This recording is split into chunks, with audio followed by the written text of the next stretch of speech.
아멘. 할렐루야. 네, 밤예배에 나오신 여러분들을 축복합니다. 우리 옆 사람 인사하실까요? 밤예배에 잘 나오셨습니다. 인사합시다. 네. 초중고 청년 여러분들을 환영합니다. 네. 지킬 박사와 하이드 소설을 많은 분들이 아실 것입니다. 동네 지킬 박사가 있었는데 의학 박사였죠. 그는 고아의 아버지였습니다. 자선을 많이 베푼 그런 좋은 사람이었습니다. 온 동네 사람도 이 지킬 박사를 좋아하고 존경하고 따르고 그랬습니다. 어린아이부터 어른에게까지 동네에서 없어서는 안 될 참으로 귀한 사람이었습니다. 그런데 이 마을에 고민거리가 하나 생겼습니다. 밤만 되면 종종 이 하이드라는 흉악범이 그 마을에 나타나는 거였습니다. 때로는 사람을 죽이고 여자를 능욕하고 약탈도 하고 온 동네가 공포에 쌓였습니다. 마을 사람들이 모여서 비상대책위원회를 구성했고 어떻게 해서 이 하이드를 잡아야 마을이 평온하겠다. 그래야 우리가 살만한 마을이 되지 않겠느냐. 그렇게 잠복하고 기다리고 하이드를 잡기 위해서 비상대책위원회에서 시간을 보내는 동안에 어느 날 한밤중에 보안관 사무실에 비상벨이 울리고 드디어 이 하이드가 체포가 됩니다. 마을 사람들이 모두가 모여들었습니다. 잡고 보니까 흉악범 하이드는 가면을 쓰고 있었습니다. 마을 대표가 말합니다. 체포한 상태에서 가면을 벗기라. 근데 가면을 벗겨보니까 이게 웬일입니까? 누구였죠? 가면을 벗는 순간 이 사람들은 기겁을 했습니다. 흉악범 하이드는 바로 지킬 박사였던 것입니다. 마을 사람 모두가 그렇게 존경하던 지킬 박사가 흉악범 하이드였던 것입니다. 여러분, 이 소설의 이 지킬 박사는 바로 우리 인생의 모습을 단편적으로 보여주는 얘기를 소설로 한 겁니다. 우리 안에 두 가지 심성이 자리 잡고 있습니다. 선하고 바르게 살고자 하는 양심이 있는가 하면 또 한편으로는 악하고 이기적인 남에게 쉽게 상처를 주고 짓밟는 그런 악함도 우리에게 있습니다. 우리는 양면성이 있습니다. 우리는 결코 선하지 않습니다. 의인 없나 하나도 없다겠죠. 이것이 죄인의 딜레마인 것입니다. 우리 하나님 섬길 때 이런 늘 딜레마에 쌓일 때가 있습니다. 모든 사람이 예고 있습니다. 사도 바울도 로마서 7장에서 내 속사람으로는 하나님의 법을 즐거워하는데 내 지체 속에 한 다른 법이 나를 죄의 법 아래로 나를 사로잡아 오는 것을 보는도다, 이런 고백을 하고 있습니다. 그래서 로마서 7장 24절에서 사도 바울의 그 유명한 고백이 오히려 나는 곤고한 사람이로다, 이 사망의 몸에서 누가 나를 건져내라, 이런 고백을 실존적 고백을 하고 있습니다. 고민하고 있습니다. 이 본문에 이 사울도 어느 면에 이 두 마음의 갈등입니다. 사무엘상을 지금 수요일날 주일날 방에서 보고 있는데요. 엔게디 동굴에서 100번 다윗에게 죽을 뻔했는데 다윗이 자기를 살려줬잖아요. 사울이 크게 울며 자기 잘못을 뉘우쳤습니다. 지난번에 봤던 말씀입니다. 내가 다시는 너를 죽이지 않을 것이고 너를 쫓아다니지 않을 것이고, 그리고 다윗을 축복하고 자신의 행위를 뉘우쳤습니다. 그죠? 근데 오늘 본문에서 또 다윗을 죽이려고 쫓아다니고 있습니다. 인간의 이중성, 선과 악의 갈등, 이렇게 결단했는데 그 결단을 지키지 못하는, 또 무너져서 또 이렇게 행하는 이런 양면성을 볼 수가 있는 것입니다. 아니, 지난번 그렇게 후회하고 그렇게 잘못했다고 해놓고 다윗을 마음에서부터 축복하지 해놓고 내가 큰 일을 행하겠다, 반드시 승리하겠다, 이렇게까지 해놓고 지금 또 다윗을 죽이려고 쫓아다니는 사울을 볼 수 있습니다. 한쪽에는 마음의 한쪽에는 선이 있고 마음의 한쪽에는 악이 있고, 우리는 늘 이 어느 것을 선택하느냐에 따라서 우리는 갈등을 할 때가 있습니다. 그래서 고린도서 9장에 보면은 사도 바울은 내가 내 몸을 쳐 복종시키는 그런 말을 하고 있습니다. 말씀의 방망이로 자신을 끊임없이 자꾸 쳐서 내 마음이 악으로 기울지 않도록, 하나님이 원하지 않는 쪽으로 기울지 않도록, 악을 쫓아가지 않도록 그렇게 자기 몸을 쳐 복종시킨다는 사도 바울의 고백이 있습니다. 그런데 이 사울은 자기 마음이 자꾸 악으로 기울도록 방치를 했습니다. 악을 따라갔습니다. 그 악을 끊지 못했습니다. 이 다윗을 죽이려고 쫓아다니는 건 악한 짓인데 알면서도 또 그렇게 가는 것입니다. 미련한 길로 계속 갔습니다. 악한 죄를 반복적으로 지게 되는 것입니다. 이게 잘못된 걸 알면서도 그렇게 가는 것입니다. 여러분, 죄는 끊어버려야 되는데요, 이게 참 쉽지 않을 때가 있습니다. 죄는 찰거머리 같아서 한번 우리를 물면 여간에서 놓지 않습니다. 이것이 죄의 속성이고 오늘 사울이 보여주는 것은 우리의 삶의 모습이기도 합니다. 한번 물면 쉽게는 안 놓습니다.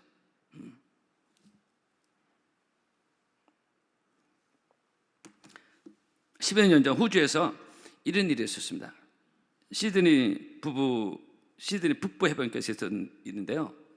루크라는 22살 먹은 청년이 수영을 하다가 길이 60cm, 뭐 큰 건 아니에요. 길이 60cm 정도 되는 크게 상어에게 물렸습니다. 이사벨 폭상어를 하는데 이게 완전 크면 3m까지 커지는 건데 매우 포악한 상어로 알려져 있답니다. 60cm 상어니까 아주 성인 상어는 아니고 청소년 상어 정도 이렇게 된 겁니다. 이 상어가 루크라는 청년을 확 물은 것입니다. 왼쪽 다리 물었습니다. 청년은 기겁을 하고 아무리 떼어내도 상어가 꿈쩍도 안 한 거예요. 한 번 문 상어는 이게 놓치라는 거예요. 이 청년은 상어에 물린 채 300m 정도 헤엄쳐 나와서 해변가 육지로 올라왔습니다. 왜냐하면 고기가 크지 않으니까 이렇게 해서 육지가 온 거예요. 그래도 이 상어가 청년에다 놓지 않는 거예요. 육지로 올라왔는데도 아무리 상어를 좁혀도 이게 안 떨어지는 거예요. 그래가지고 이 청년이요, 상어에게 물린 채 자동차로 손수 운전하고 60m밖에 안 되니까, 그리고 해상구조대에 가게 되는데 왼쪽 무릎 아래 물고 있었기 때문에 오른발로 엑셀레이터를 밟고 운전했습니다. 해상구조대에 가서 겨우 상어를 떼놓고 살게 됐다는 얘기인데, 그럼 무리 없이 갔는데 어떻게 사는 그것까지는 잘 모르겠어요. 이게 그 해외 토픽에 나온 얘기입니다. 그래서 그날 기사 내용이 뭐냐면은 찰거머리 상어입니다. 여러분, 성도 여러분, 우리를 무는 죄가 그런 경우가 많습니다. 찰거머리 같습니다. 한번 제대로 물렸다면 절대 놓지 않습니다. 이 본문에 이 사울이 죄한테 물렸는데 이게 안 놓잖아요. 죄가 한번 딱 물으면 너 잘 걸렸다. 대표적인 도박 같은 데 한번 걸리면요, 이게 죽어도 빠져나오기 어렵잖아요. 그죠? 그 정성 카지노에 좀 수많은 사람들이 거의 물려가지고 그냥 인생 패인되는 데 얼마나 많습니까? 여러분, 그래서 너희가 죄와 싸우되 피 흘리기까지는 싸우지 않았던 말씀인데, 이 죽어도 이 죄가 사울왕을 놓지 않고 계속 이 죄를 짓도록 역사하는 이 죄의 속성, 죄의 이빨, 이것을 우습게 보면 안 되고 너희가 죄와 싸우되 피 흘리기까지는 싸우지 않았던 말씀이 있습니다. 여러분, 성도는 죄의 권세를 우습게 보면 안 됩니다. 삼손이 우습게 봤다가 당했잖아요. 나시린이었고 하나님의 신에 임했던 사람이었어요. 평신도가 아니었습니다. 그런데도 삼손도 당했습니다. 비참하게 당했지 않습니까? 찰거머리 같은 죄의 집요함, 우리가 조심하시고 여러분 영적으로 승리하는 여러분 되기를 바랍니다. 이 물리면 골치 아픕니다. 인간을 묻는 이 죄의 속성이요, 누구나 자유롭지 않다는 것입니다. 저는 오늘 매우 실제적 얘기를 여러분 드리는 것입니다. 10여 년 전 이 할아버지 소매치기단이 경찰에 잡힌 적이 있는데, 요즘은 거의 소매치기 사라진 걸로 알고 있는데요, 서울 양천 경찰서가 이 새 할아버지를 붙잡아가지고 구속영장을 신청했는데요, 재미있는 기사를 제가 스크랩을 했는데, 유모 할아버지가 81세, 김모 할아버지 83세, 박모 할아버지가 제일 젊은데 72세. 이들은 10여 년, 20여 년 전에는요, 하루에 6, 7차례 소매치기 했는데 보통 하루 수백만 원씩 노익장을 과시했고요. 이들이 이 할아버지 소매치기단 이 사람들은 1953년부터 만나서 그때까지 거의 50년 가까이 검거와 출소를 반복하며 평생 이 짓을 한 겁니다. 평생 이 소매치기의 죄가 그들을 물고 있었던 것입니다. 찰거머리 같은 죄의 권세에 물려 살다가 유치장 생애를 마감하는, 80세 넘어까지 유치장 들락거리는 그들의 좌우명이 뭐냐? 소매치기 사전에 은퇴날은 없다. 그들의 좌우명이었답니다. 지금 나왔는지 모르겠어요. 여러분, 성도 여러분, 우리가 죄에 대해서 아무도 자유롭지 않는데요, 근데 대수롭지 않은 죄는 없습니다. 별거 아닌 죄 없습니다. 죄는 죄입니다. 우리가 죄를 무거운 죄, 나쁜 죄 이렇게 경종을 우리가 할지 몰라도 죄는 죄예요. 대수롭지 않은 죄가 없어요. 별거 아닌 죄가 없다는 거예요.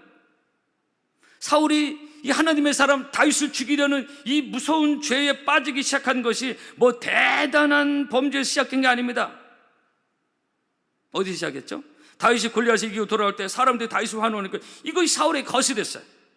조그만 시기 질투가 싹트기 시작해요. 여기 시작되는 거 아닙니까? 시기 질투가 생기겠어요. 여기서 이런 끔찍한 죄를 3,000명이나 풀어가지고 다윗을 죽이려, 이런 큰 죄를 저지르는 대로 여기에 시작된 것이 시기 질투가 시작된 거예요. 불편한데 마음이 이제 여기서 시작된 겁니다. 그래서 이 다윗을 잡아 죽이는 3,000명 군사력이 크게 움직이게 된 계기가 이 조그만 죄에 시작된 겁니다. 그래서 에베소 4장에 보면은 마귀로 틈을 타지 못하게 하라 그랬습니다. 틈을 타고 돌아오는 죄의 권세를 틀어막아라. 뱀은요, 틈만 있으면 들어오잖아요. 여러분들 깨어있기를 바랍니다. 저를 따라합시까? 마귀로 틈을 타지 못하게 하라.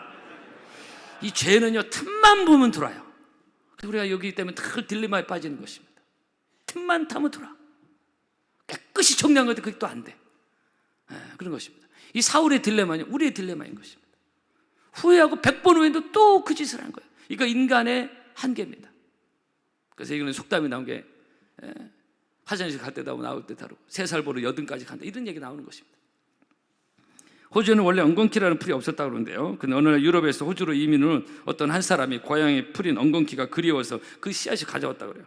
호주 당국에서 아주 대수롭지 않게 세관 통과시켜 줬는데, 근데 이게 몇 년 지나 안 해가지고 번식이 너무 좋으니까 엉겅퀴가 그냥 삽시간에 그냥 호주 전역에 전염병처럼 퍼져버렸는데요. 농사에 막대한 지장을 주면서 아주 농부들 골칫거리가 됐다고 그래요. 여러분, 그렇습니다. 대수롭지 않게 여겼던 엉겅퀴 씨가 농사를 엉망으로 만들었지, 우리 역시 아무렇지 대수롭지 않게 여겼던 죄들에 대해 심령의 밭을 엉망으로 만들 수 있다는 사실을 우리는 기억하고요. 여러분, 에레미야서 5장 너희 죄가 너희에게 오는 좋은 것을 막았다는 그런 말씀이 있습니다. 여러분, 다윗을 죽이면 안 된다는 사실을 알면서도 다윗을 죽이려 다니는 사울의 미련함. 그래서 오늘 설교 제목 첫 번째, 미련한 죄의 사슬을 끊어라는 것입니다. 여러분, 3명밖에 아멘 안 하지, 안 끊겠다는 거예요. 미련한 죄의 사슬을 끊어라 하는 것입니다. 그래서 죄인 줄 알면서 자꾸 빠져드는 미련한 죄의 사슬들이 있다면 끊어야 된다는 것입니다. 나는 죄의 사슬을 끊을 수 없습니다. 여러분, 죄인은 죄의 사슬을 끊을 수가 없습니다. 그러면 예수님이 우리가 필요하지 않습니다. 내가 스스로 죄를 해결할 수 있는데 내 결단으로 해결하기 쉽지 않습니다. 인간은 그렇게 강하지 않습니다. 의지가. 여러분, 우리는 늘 그래서 주님을 의지해야 되고요. 매일 매 순간 주님을 의지해야 됩니다. 우리 매 또 무너지고 또 무너지기 때문에 그렇습니다. 나의 결심, 결단, 그건 우선 겁니다. 결단하지 말라는 게 아닙니다. 우리는 늘 십자가를 붙들어야 되는 것이고, 주의 보혈을 의지해야 되는 것이고, 주의 보혈 능력이 또다 그의 피 믿어, 주의 보혈 그 어린 양의 매우 귀중한 피로다. 제가 오늘 1, 2, 3부 설교하고 저녁에 설교했는데요, 이 정도 의미 나오면 잘 나오는 겁니다. 여러분 한번 하루 종일 설교해 보세요. 목소리가 제대로 나오게. 이 정도면 잘하는 건데.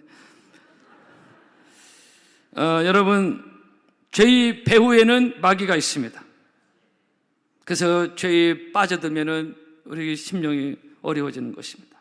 성경은 말합니다. 요한의 3장에 하나님의 아들이 나타나신 것은 마귀를 멸하려 하심이라고 했습니다.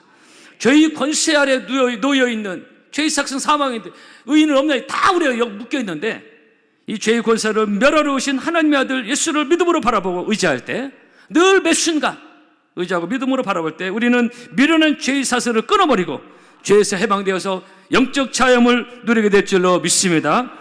생명의 성령의 법이 죄와 사망의 법에서 너를 해방하였느니라 그랬습니다. 믿음의 주 온전케 하시는 예수를 바라보자 그랬어요. 나를 바라보면 자꾸 실망하고 자포자기가 되고 스스로 이렇게 인생. 그러나 예수를 바라보면 우리는 다시 희망을 갖게 되는 것이고, 따라합시까요? 예수를 바라보자. 믿음으로 늘 예수를 바라봐야 되는 것입니다. 내 스스로 자기를 바라보면 자포자기하고 나는 안 되겠어 이렇게 하면 안 돼. 그건 마귀가 원하는 생각입니다. 우리는 결코 내가 내 의로 이 정도 했으니까 그런 거로 우리 하나님께 나가는 게 아닌 거예요. 그런 것으로 우리 예배를 드리는 게 아닙니다. 진리를 알지니 진리가 너희를 자유케 하리라. 죄의 삭은 사망이 하나님의 은사는 그리스도 예수 우리 주 안에는 영생이라고 하셨습니다.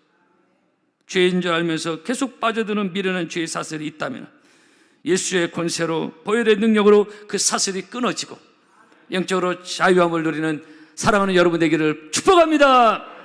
두 번째로 다시 살려주는 다윗입니다. 다시 호의를 베푸는 다윗인데요, 다윗이 사울을 죽일 수 있는 찬스가 본문에서 또 나옵니다. 본문의 주된 내용입니다. 그런데 이번에도 다윗은 사울을 죽이지 않습니다. 다만 그 머리맡에 있는 사울의 창과 물병만 가지고 나옵니다. 오늘 11절에 내가 손을 들어 여호와의 기름 부음 받은 자를 치는 것을 여호와께 금하시나니 너는 그의 머리 곁에 있는 창과 물병만 가지고 가자, 이렇게 나옵니다. 사울을 다시 살려주는 다윗, 이것이 의미가 있는 이유는 뭐냐면은 지난번 다윗이 사울에게 큰 호의를 베풀었잖아요. 엔게디 동굴에서 살려준 사건. 호의를 베풀었으면 그 호의에 대한 반응이 있어야 될 거 아니에요. 그래서 사울은 또다시 사울을 죽이니 배은망덕한 짓을 하고 있어요. 그럼 이거는 우리가 또 이게 쉽게도 이번에 또 용납할 수 있습니까? 이거 인간적으로 우리가 누구에게 호의를 베푸는데 이거 그쪽에서 또 이렇게 나올 때 이거 쉽지 않지 않습니까? 다윗도 이거 쉽지 않을 수 있는 상황이에요. 그런데 다윗은 또 호의를 베풀고 있습니다. 내가 기름 부은 사람은 아무리 그가 잘못될지라도 건들지 않겠다, 분명한 선을 지키는 게 있었어요. 여러분 또 얘기하는 거 쉽지 않습니다. 내가 누구에게 호의를 베풀었는데 고마워하기는커녕 배은망덕하게 내 호의를 악으로 갚았다. 야, 여러분 기분이 나빠요. 보편적 정성 다시는 상종 못할 평생 왼수가 될 수 있습니다. 저 사람 진짜 안 될 사람이구나. 그래서 관계 끊어지가 얼마나 많습니까, 우리가 사실. 다윗이 그런 상황이에요, 그죠? 지난번 호의를 베풀어서 정신을 차렸어야 되는데 또 나를 죽이는 이런 괘씸한. 여러분 다윗도 사람이고 감정인데 왜 이런 생각이 없겠어요? 그런데 다윗은 하나님 앞에서 믿음으로 또 하나님 뜻을 아니까 이 또 호의를 베푸는 거예요. 또 다시 사울을 살려주는 다윗. 이 다윗의 영적 성숙함이 여기서 나오는 것입니다. 보통 사람은 또 다른 다윗의 모습입니다. 다윗에게 사울에게 또 다시 호의를 베푼 다윗. 우리는 여기서 다윗의 위대함을 알 수가 있고요. 하나님께서 이 다윗이라는 사람을 왜 이렇게 사랑하셨고 이스라엘들 다윗을 만나 내 마음에 합한 사람이라는 이런 얘기가, 이런 말씀이, 이런 하나님의 마음이 성경에 왜 이렇게 많이 나오는지 우리는 다양하게 다윗을 보고 있습니다. 정말 인간적으로 사람 같지도 않은 사람이에요, 사울은. 그렇죠? 그런데도 끝까지 호의를 베푸는 다윗의 위대함입니다. 여러분 이것이 쉽지는 않지만 이렇게 살아가도록 우리도 우리의 마음을 다해서 하나님의 뜻을 이루어드리는데 힘을 쓰는 여러분 되기를 바랍니다.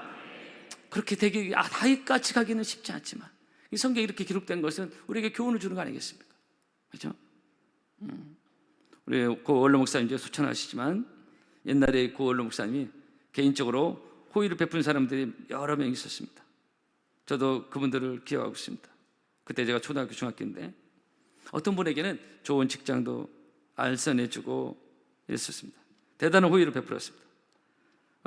주의 종이 영적인 말씀 전하기도 바쁜데 직장 없이 없는 성도들에게 이게 안 됐던 마음으로 직장까지 호의를 베푼 적이 있습니다. 그렇다면 평생 그 은혜를 잊으면 안 될 것 같은데, 근데 사람이 또 그렇지 않더라고요. 호의를 받았는데 더군다나 주의 종한테 어느 면에서는 정말 이게 그 은혜를 기억해야 되는데 매정하게 또 그 원로 목사님 마음을 아프게 하고 이렇게 그런 경우가 좀 여러 번 있었어요. 제가 가까이서 지켜보면서 좀 안타까운 생각이 들더라고요. 이런 건 좋지 않다. 그래서 근데 제가 이 말씀을 드리는 뭐냐면은 그 때문에 힘들어 하시더라고요.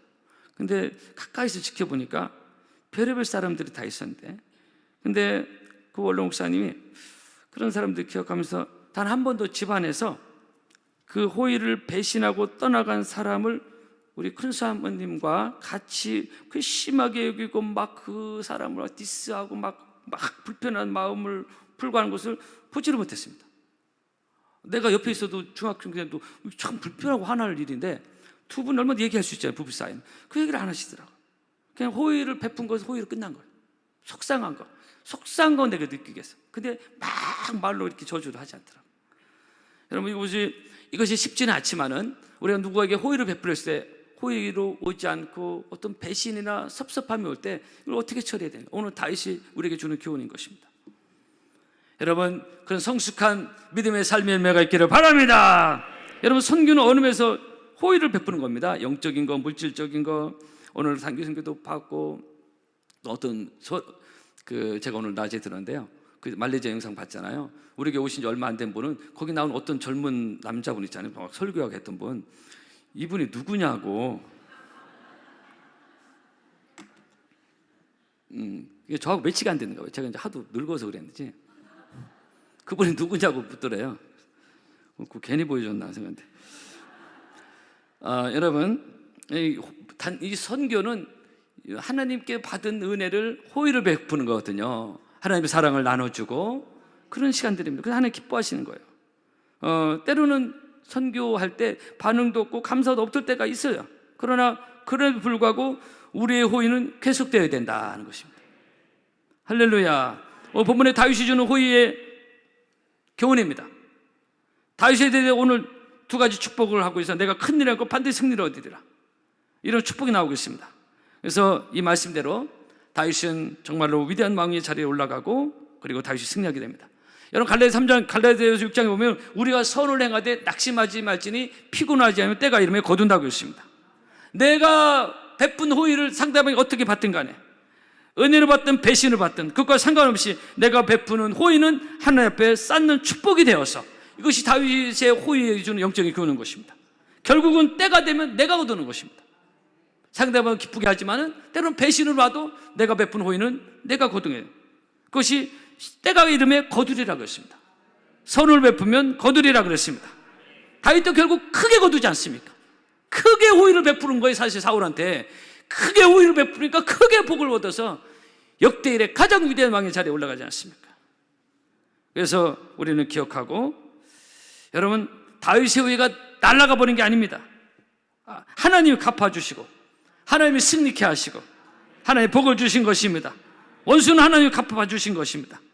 그러므로 한번 저를 따라해서 선을 행하되 낙심하지 말자. 할렐루야.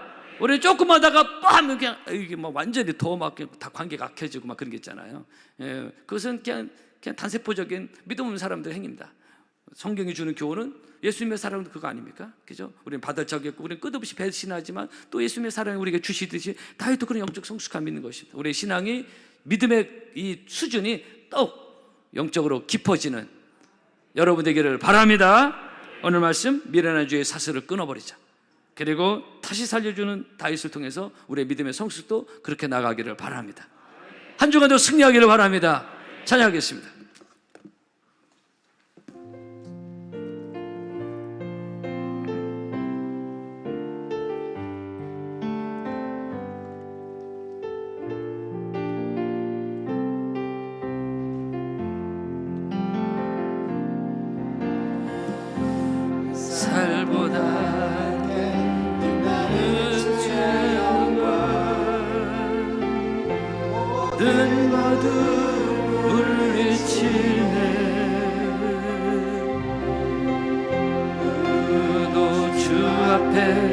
나가설 수 없네. 주의 거룩한 보좌 앞에 오직 주의 보혈, 주의 긍휼 의지하여 나이 대신 주 앞에 나 경배합니다. 주님만 찬양받기 합당하시니 큰 존귀와 영광 불러 받으소서. 오 주 앞에 나아갑니다.